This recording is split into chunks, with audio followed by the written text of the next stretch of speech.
también habíamos mencionado que hay una etapa que era voluntaria, que es la deglución precisamente del bolo alimenticio, y luego viene una etapa faríngea y esofágica que eran básicamente involuntarias. Entonces, todo ese proceso que se daba, también habíamos visto que la vía es cruzada, el bolo alimenticio se tiene que ir de la orofaringe hacia la parte posterior. Por lo tanto, la laringe, al haber la contracción muscular, subía y la epiglotis obstruía la vía aérea, que era muy peligroso porque ahí, al entrar alimentos en la tráquea, puede haber una broncoaspiración, ¿no? Entonces, entrábamos a lo que se denomina la etapa esofágica para que ya el alimento discurra por el tubo digestivo. Hay tres tipos de movimientos gástricos, ¿está bien? Tres tipos de movimientos. Uno son los movimientos de propulsión, dos son los movimientos de mezcla y tres son los movimientos de regulación, podríamos decirlo así, o en aquellos segmentos donde el alimento se queda por periodos de tiempo más prolongados. ¿Está bien? Estos movimientos peristálticos, por ejemplo, estos movimientos de propulsión, de mezcla y de regulación, básicamente estarán controlados por la actividad motriz. Ya ustedes saben que tenemos el músculo circular y el músculo longitudinal. Recuerden, inervados por los plexos de Auerbach y los plexos de Meyer, ¿verdad? Bien, entonces, esos movimientos peristálticos, por ejemplo, denominados ya en el esófago, deberíamos mencionar esto solamente para que recuerden ustedes un poco cómo está distribuido el tubo digestivo. En la parte del esófago, en la parte superior, tenemos ya un esfínter. El esfínter esofágico superior, que es un grupo de músculos con una construcción y un tono muscular distinto a lo del tubo digestivo que permite el paso. En la parte inferior de este esófago tenemos otro esfínter, que es el esfínter esofágico también del inferior, denominado también cardias, que evita que el reflujo del estómago pueda volver hacia el esófago causando problemas. De hecho, cuando hay alteraciones en este nivel del esfínter, pueden haber úlceras esofágicas a este nivel, o puede haber una acidez que se puede ir dando cuando se va deteriorando este tipo de tubo digestivo. Entonces tenemos un esfínter superior, un esfínter inferior a este nivel, y del estómago hacia el duodeno, recuerdan que hay otro esfínter, el esfínter piloico. ¿Está bien? Luego, entre la unión del intestino delgado con el intestino grueso, tenemos el otro esfínter, que es el esfínter iliocecal. Y al final, los esfínteres anales. Entonces, hay una serie de esfínteres que regulan más o menos el control de cada cuánto tiempo tendrían que estar los alimentos en este segmento del tubo digestivo, ¿no? Ahora, cuando vemos el esófago, si ustedes se dan cuenta, al ver la velocidad de paso de los alimentos que oscila entre 8 a 10 segundos aproximadamente, entonces entendemos de que este esófago es un segmento simplemente de paso. Obviamente hay secreción de mucosa, hay secreción de agua, donde ya empieza a formarse los líquidos del jugo digestivo, pero es de paso. Entonces, acá necesitamos dos tipos de movimientos nada más de los tres que hay. El de propulsión es el principal. El de mezcla muy poco, porque no tenemos mezcla acá, ¿verdad? Tampoco tenemos almacenaje, solo es de paso. Entonces, los principales movimientos en el esófago son propulsión. Punto. ¿Está bien? Estos movimientos pueden ser divididos en dos: peristaltismos primarios y peristaltismos secundarios. ¿Cuál es la diferencia? La diferencia está en que estos peristaltismos primarios se originan en la faringe. En el velo del paladar, nosotros tenemos unos receptores sensitivos que cuando el velo del paladar, recuerdan, en la anterior clase decíamos, el velo del paladar se tiene que elevar para obstruir las coanas y que no haya un reflujo por vía nasal. Ya, gracias. ¿No? Entonces, ese estímulo ya faríngeo es el que va a iniciar los peristaltismos primarios en el esófago hacia la musculatura circular y longitudinal para que este alimento o bolo alimenticio pueda ser propulsado. ¿sí?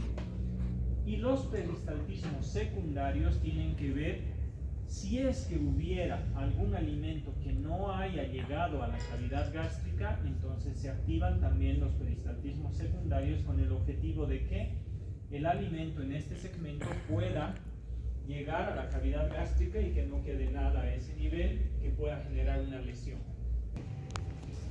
Cuando ya los alimentos llegan hacia la cavidad gástrica, evidentemente esta cavidad del estómago es un lugar donde se almacena el alimento dependiendo el tipo de alimento.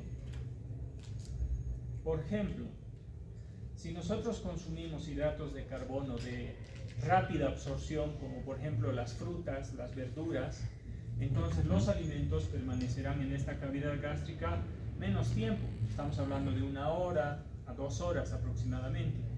Pero si nosotros consumimos, por ejemplo, proteínas como la carne especialmente, la carne tendrá que estar o tiene periodos de digestión mucho más prolongados. Tiene que estar entre 3 horas, 4 hasta 5 horas, dependiendo por supuesto la cantidad. Hay algunos autores también que por supuesto que dicen que es importante de que los alimentos estén tibios o calientes para mejorar la digestión, porque lo frío interrumpe o no es beneficioso para la digestión. ¿Bien? Por lo tanto, como tiene que, en esta cavidad gástrica, como tiene que estar bastante tiempo el alimento para mezclarse con los jugos digestivos que se van a ir secretando a este nivel, entonces tiene que haber una relajación receptiva a nivel de la cavidad gástrica, ¿sí? Tiene que haber una acomodación gástrica y todo eso se debe a los reflejos gástricos o gastrointestinales que se dan, promovidos tanto por vía nerviosa, por el sistema parasimpático, ¿sí? Como también por algunas hormonas que van a regular no solamente la digestión a este nivel, sino también el vaciamiento gástrico. Entonces, en la cavidad gástrica, adicionalmente, cambia la estructura. Ya no tenemos solamente 2 músculos, circulares y longitudinales, sino también tenemos como músculos oblicuos. ¿Está bien? Que eso va a ver de que en el estómago ya se va a dar la mezcla. Entonces, no solamente tenemos actividad peristáltica de propulsión, sino también de mezcla, ¿sí? Y después del vaciamiento gástrico. Por lo tanto, entonces tenemos almacenamiento, tenemos mezcla y luego tenemos el vaciamiento gástrico como funciones del estómago. ¿Está bien? Bueno, ya saben qué plexo controla la actividad motora. Pregunta, ¿no? ¿Qué neurotransmisores? Acetilcolina, ¿no? Entonces recuerden esto, no lo olviden. El músculo siempre va a estar en la parte externa, el plexo mientérico o de Auerbach, que está entre el músculo longitudinal y el músculo circular.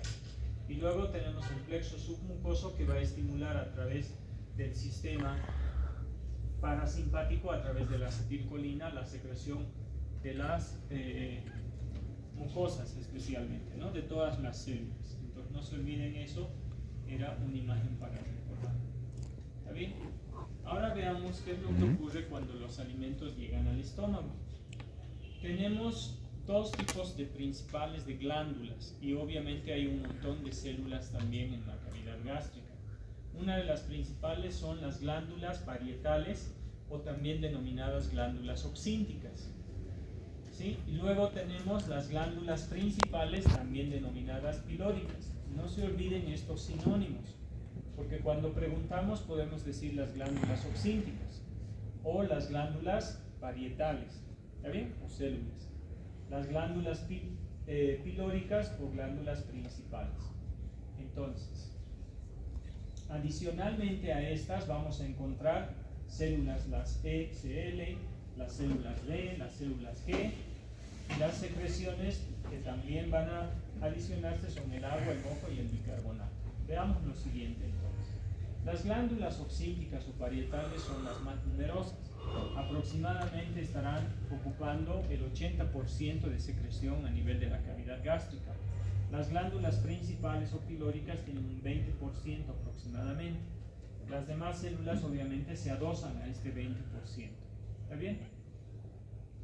¿Qué es lo que secretan las glándulas parietales o las glándulas oxínticas? Como menciona ahí, está indicando, el principal es el ácido clorhídrico. Luego tiene el factor intrínseco de la mucosa gástrica que ayuda a que tú absorbas vitamina B12, ¿no? Luego tenemos pepsinógeno y moco. Las glándulas principales generalmente secretan pepsinógeno. Las células SL secretan histamina, por si acaso. Las células D, al igual que las células D del páncreas, secretan somatostatina. ¿Y las células G qué secretaban? Gastrina. Y luego tenemos una secreción abundante de agua, moco y bicarbonato. ¿Está bien? Vamos viendo qué ocurre entonces.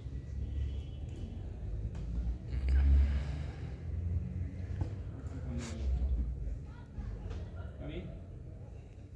Este es un ejemplo del epitelio, digamos, de la mucosa gástrica, que podemos ver en la parte superior la superficie del epitelio y la imaginación de este tipo de glándulas que tenemos en este nivel. Si ustedes se fijan acá en esta imagen, hasta esta porción que se denomina istmo es un tipo de células de secreción especialmente de tipo mucosa. ¿Qué es lo que ocurre a este nivel? Se tiene que preparar una vez llegado el alimento, ¿sí? Hay una etapa, las etapas de secreción pueden ser una etapa cefálica, una etapa gástrica y una etapa intestinal. ¿A qué me refiero con la etapa cefálica? Es esa etapa que, por ejemplo, cuando uno siente el olor de algo, ya secreta jugo gástrico, ¿sí? Pero no todo el jugo gástrico, ¿está bien?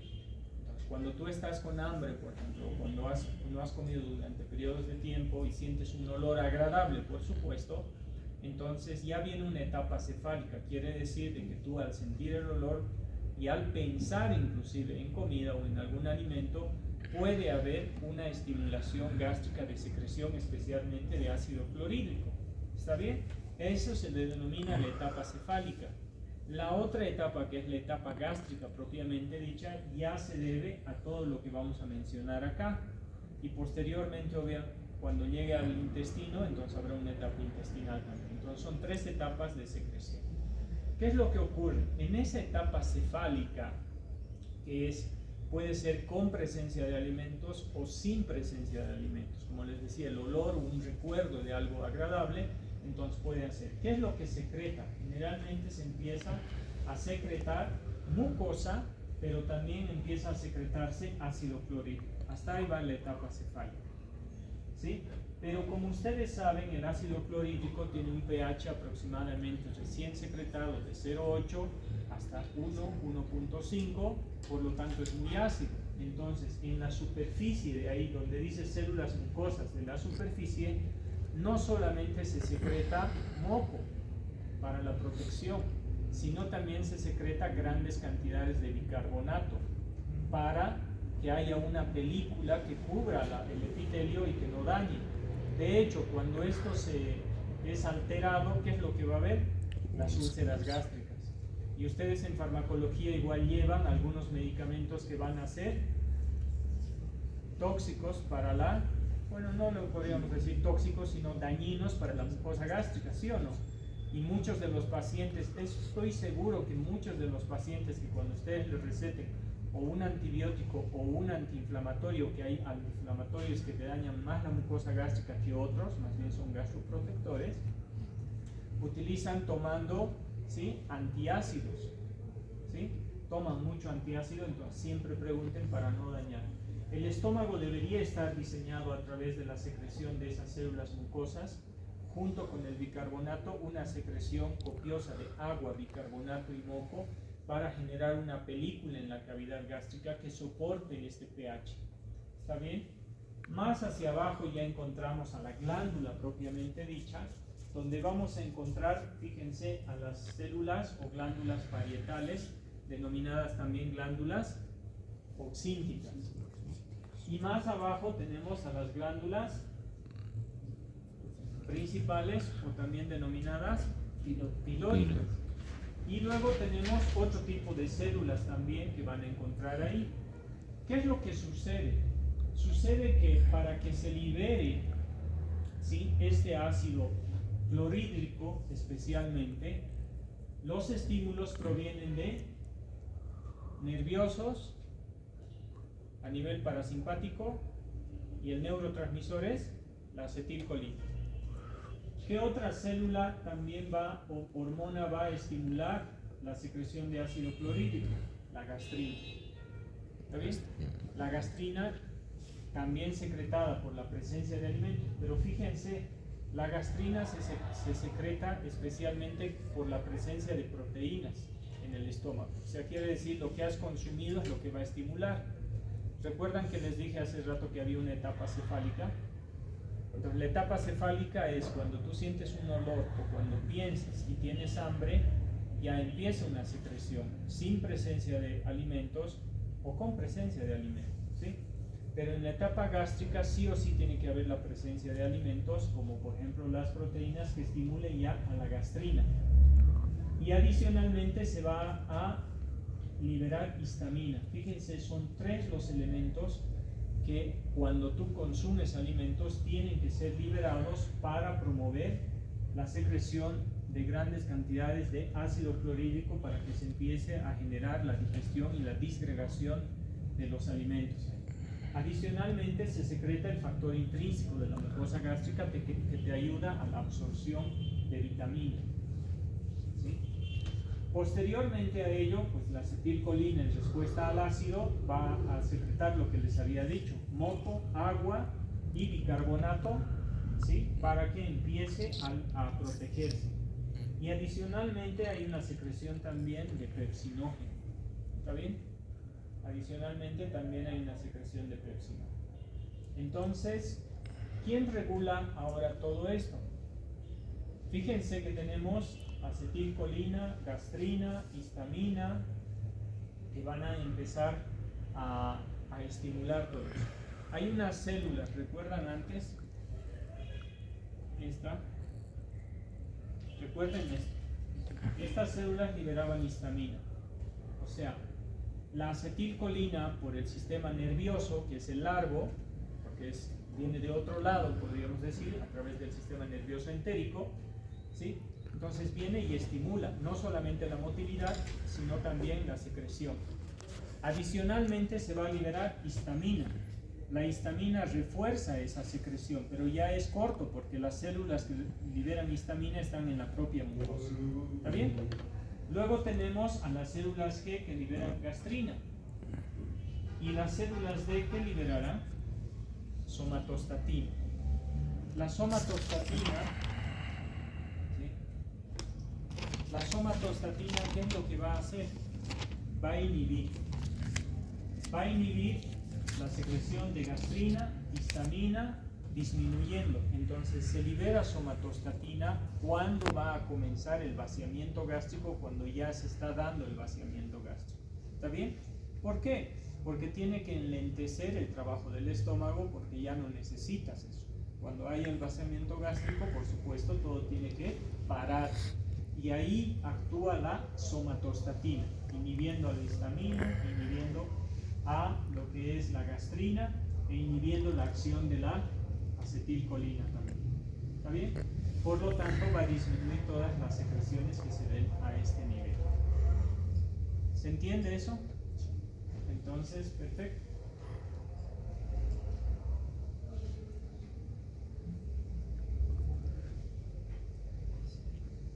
Las glándulas pilóricas, o también denominadas células principales, tienen el objetivo de secretar pepsinógeno.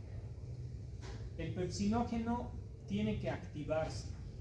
¿Y quién activa al pepsinógeno? El ácido clorhídrico. Un pH por debajo de 3, ¿sí?, es el que va a poder activar al pepsinógeno. O sea, el pH del estómago generalmente llega de 0,8 a 1,5 hasta que sale del estómago a 2, luego cambia a 3. Pero en el estómago, para que se secrete pepsinógeno y grandes cantidades de pepsinógeno, que es una proteasa, entonces tiene que transformarse en la parte activa. Si ya no se vuelve pepsinógeno, sería pepsina. Y la pepsina recién va a comenzar la digestión de proteínas a nivel del estómago. Pero las principales enzimas de la digestión van a provenir del páncreas en realidad. ¿Está bien? Listo, entonces el pepsinógeno, ¿cuándo se activa? Cuando el pH en la mucosa gástrica es inferior a 3, ¿qué quiere decir? Casi siempre. ¿Está bien? Entonces, se tiene que transformar en pepsina para poder actuar como agente digestivo de las proteínas especialmente. ¿Está bien? Entonces ahí les mencionábamos, hay una etapa cefálica, una etapa gástrica y una etapa intestinal que viene luego. El pH puede oscilar en el estómago con la mezcla de los jugos digestivos y el bolo alimenticio, entonces puede ir variando en diferentes segmentos, ¿no? Hasta lograr alcalinizarse, pero esto ya en el intestino delgado. ¿Está bien?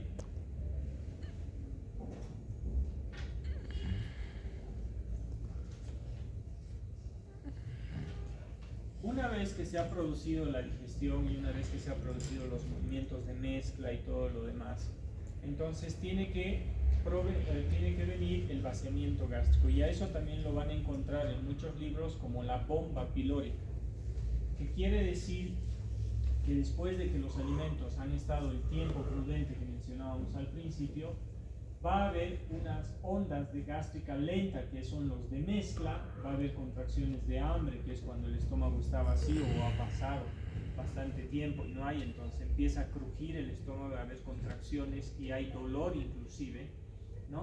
Entonces tenemos todos estos tipos de movimientos peristálticos o movimientos musculares a nivel de la cavidad gástrica. Pero posteriormente viene el vaciamiento gástrico, que oscila aproximadamente entre 50 a 70 centímetros de agua por minuto. ¿Sí? ¿Qué quiere decir esto? La gastrina no solamente va a estimular la contracción gástrica, sino va a empezar a haber una relajación del esfínter pilórico. Y no se va a dar el vaciamiento gástrico en un solo tiempo, se va a dar por segmentos. O sea, quiere decir, primero deja pasar una pequeña prueba a este nivel al duodeno para que las células del duodeno y la mucosa del duodeno se empiece a preparar para la liberación de todo el contenido de la mucosa gástrica. Por lo tanto, el esfínter pilórico, al relajarse, ¿sí?, y comenzar el vaciamiento gástrico por acción de nerviosa, acetilcolina otra vez, la gastrina también va a influir ahí en la relajación del esfínter pilórico para que ocurra este vaciamiento. Entonces va a ser por segmentos.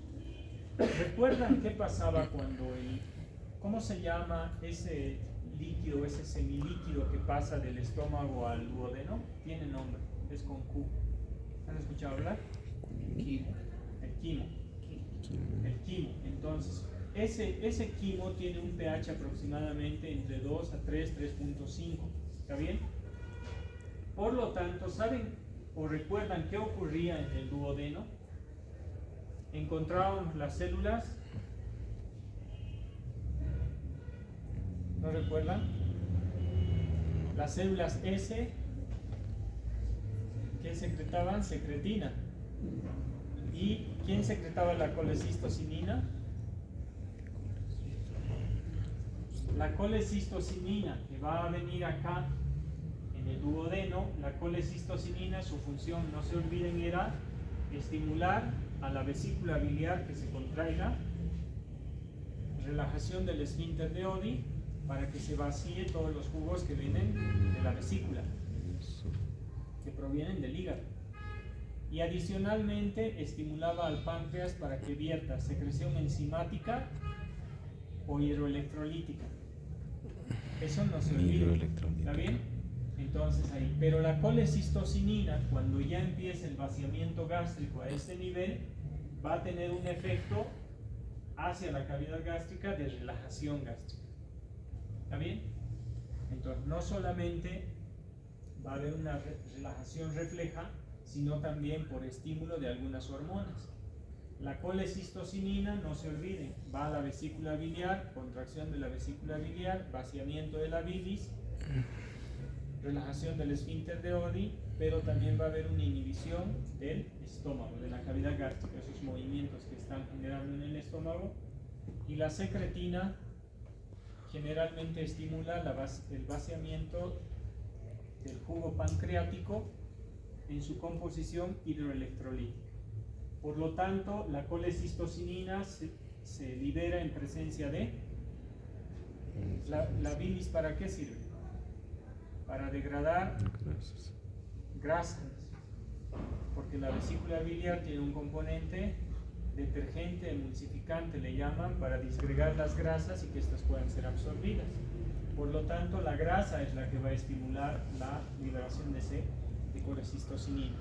Y la secretina, el ácido del estómago lleva hacia el páncreas para que secrete una secreción copiosa de jugo pancreático muy alcalino para neutralizar el ácido del estómago. ¿Está bien?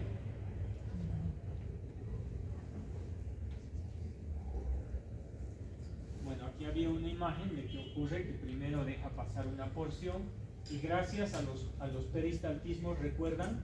Peristaltismos, ¿sí?, de propulsión, peristaltismos de mezcla, gracias a los músculos circulares, que en los segmentos donde se van contrayendo, entonces va habiendo un movimiento de mezcla y un movimiento de peristálticos denominado en la cavidad gástrica ondas lentas, son las de reservorio, ¿no? Porque el estómago es de almacenaje, un momento, por lo menos un periodo de tiempo de almacenaje. Entonces, una vez que pasa el quimo acá va a ocurrir otra vez estimulación para que se libere más jugo digestivo todavía. ¿Está bien?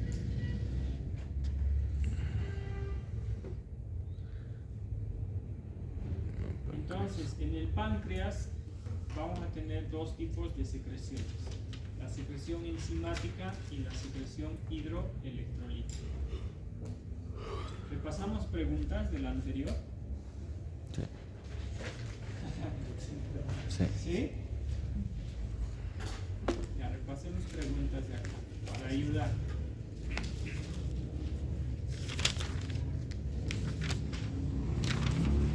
A ver, si yo pregunto, ¿dónde se generan los peristaltismos secundarios? ¿Dónde se generan?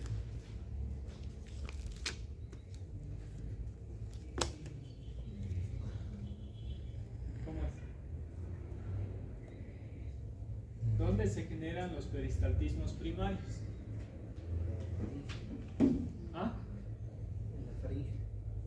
Ya, los primarios en la faringe. ¿Y los secundarios? Esófago. En el esófago. Entonces, no se olviden que los peristaltismos primarios vienen por la activación del velo del paladar, que discurre por la faringe, todo lo que es el proceso de deglución, y de ahí es una onda que viaja, ¿sí?, continuada. Relajación del esfínter esofágico superior y vienen los movimientos de contracción, de propulsión. Esa es una etapa involuntaria, no puedes hacer nada para detener. Y es fuerte este mecanismo de movimiento, ¿sí o no? De hecho, muchos, bueno, nosotros éramos muy truanes cuando éramos jóvenes. Entonces, de hecho, te hacían tomar algo cuando estabas boca arriba, ¿sí o no? O cuando te colgabas en el parque de pies y luego tomabas algo, ¿sí o no? Y eso pasa a la cavidad gástrica. ¿Por qué va a ocurrir si va en contra de la gravedad? O cuando comes algo, ¿sí o no? ¿Verdad? Entonces los movimientos de contracción peristálticos van a ser de propulsión a este nivel. Y no se olviden, la diferencia está en que los peristaltismos primarios tienen un origen faríngeo, ¿está bien? Que proviene de la onda que se ha generado en la faringe. Los peristaltismos secundarios vienen con el objetivo de el vaciamiento del esófago, terminar de vaciar el esófago hacia la cavidad gástrica para que nada pueda quedar acá y lesionar la mucosa del esófago. Por ende, esta mucosa es simplemente de paso y este tubo digestivo es muy parecido a lo que habíamos mencionado. ¿Cuánto tiempo tarda? Entre 10 segundos aproximadamente ¿Está bien? ¿Cuáles son las funciones de la cavidad gástrica? Almacenamiento, mezcla y vaciamiento. Funciones motrices, porque la otra función digestiva tiene que ver con la liberación de jugo digestivo, que es el ácido clorhídrico, el factor intrínseco, pepsinógeno, agua, ¿sí? Y todo lo demás. ¿Qué tiene este nivel? Una relajación receptiva. Tiene que inhibir esa fuerza de la contracción muscular que viene del esófago. Tiene que haber una relajación receptiva, una acomodación, ¿sí? Y reflejo. ¿Saben cuántas partes tiene el estómago? ¿Recuerdan? ¿Han llevado en anatomía eso? ¿Sí, no ve? Esta partecita de acá, ¿qué se llama? El antro. Este será el fondo. ¿No? ¿Se acuerdan? No me acuerdo más de cabeza que... ¿Qué plexo controla la otra vez? Parasimpático. ¿Qué plexo controla De Meissner. la actividad motriz? Meissner. El mientérico. ¿Recuerdan este? El mientérico, que está entre el músculo circular y el longitudinal, o viceversa. ¿Sí? Longitudinal y circular, ¿sí o no? Y el plexo submucoso o de Meissner es la secreción. ¿Con qué neurotransmisor trabajan estos dos? Acetilcolina. Listo. Entonces aquí todas las células que están revistiendo la cavidad gástrica siempre va a actuar sistema parasimpático y acetilcolina. Porque el simpático no. Porque el simpático regula, entonces tiene que inhibir, liberando noradrenalina especialmente. Y bueno, aquí hay receptores sensitivos también, por eso es de que la mucosa duele. Entonces, si yo pregunto, el 80% de las glándulas o células que liberan factor intrínseco ácido clorhídrico es las células parietales, les pongo. Listo, ya está. ¿Verdad? Entonces manejen los dos. Porque yo puedo poner o células parietales o puedo poner células o glándulas oxínticas, ¿no ven? Entonces no voy a poner ambas. Tienen que saber los dos. Si yo pregunto, principalmente las células o glándulas pilóricas secretan pepsinógeno. Principalmente, no se olviden, porque acá también las glándulas oxínticas secretan, hay unas células que secretan pepsinógeno. Pero las principales que secretan pepsinógeno, ¿cuáles van a ser? Las glándulas principales o glándulas pilóricas. ¿Está bien? Si yo pregunto, ¿quién regula la secreción de histamina y gastrina, inhibiendo su secreción, podríamos decir? Células D. Las células D que secretan, Somatostatina. la somatostatina es la que inhibe. ¿Qué acción tienen las células LCL? Liberan histamina. Liberan histamina. ¿Y la histamina qué hace? Estimula la secreción junto con la acetilcolina de ácido clorhídrico, factor intrínseco, especialmente. ¿Está bien? Hay un montón de preguntas, ¿no? Sí. Entonces no se olviden, la acetilcolina, la histamina y la gastrina generan estimulación de ácido clorhídrico, factor intrínseco y todo. ¿Está bien? Pueden ir las tres o puede ir una de ellas nada más. ¿Está bien? ¿Está bien?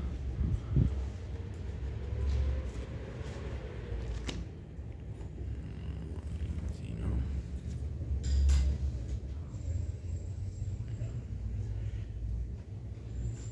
¿Para qué sirve el factor intrínseco de la mucosa gástrica? Podríamos preguntar. Absorción de vitamina B12. B12. Si no tienes B12 había una anemia que se daba, ¿no? Megaloblástica. Megaloblástica, ¿verdad? Entonces, si es que hay una alteración a este nivel, se da. Entonces no se olviden que las células parietales u oxínticas van a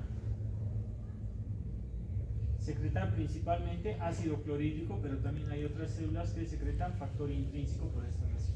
¿Está bien? De acá, ¿qué más?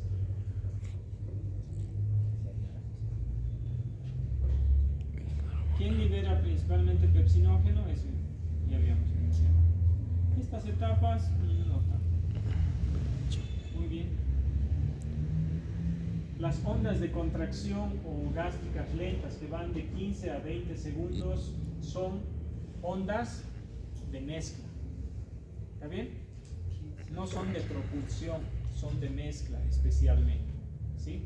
Es por eso que les decía, podemos comparar de que cuando tú comes un alimento o has ingerido alimentos, entonces va a haber contracciones de mezcla, no solamente de propulsión, sino más bien de mezcla. Porque todo ese jugo digestivo que se ha liberado tiene que mezclarse con los alimentos para que después se forme el quimo.